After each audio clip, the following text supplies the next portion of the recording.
Next, let us understand who is an agent. Agent is basically a person employed by another person to act on behalf of that another person.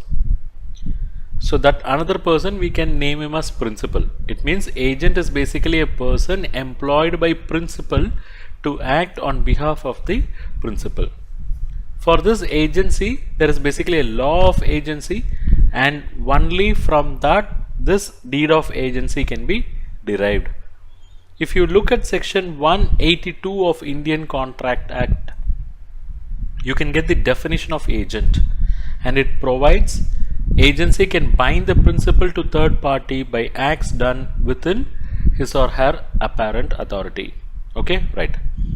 When it comes to lending, the lending banker should not confine himself just by looking at the apparent authority of the agent. He should call for agency deed. He should verify what is the exact authority of the agent.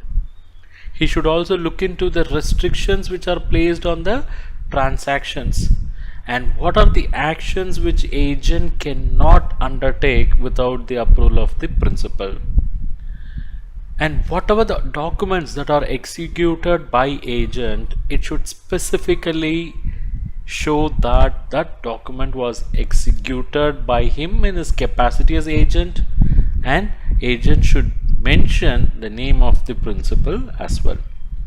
Banks should retain the copy of agency along with their other documents to safeguard themselves and for future perusals. Okay.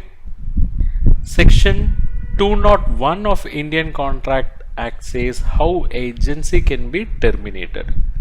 Agency can be terminated when principal revokes the authority, or when agent renounces his agency business, or when the business of agency is completed, or when principal dies, or agent dies, or principal become insolvent, or agent become insolvent, or principal becomes a person of unsound mind, or agent become a person of unsound mind.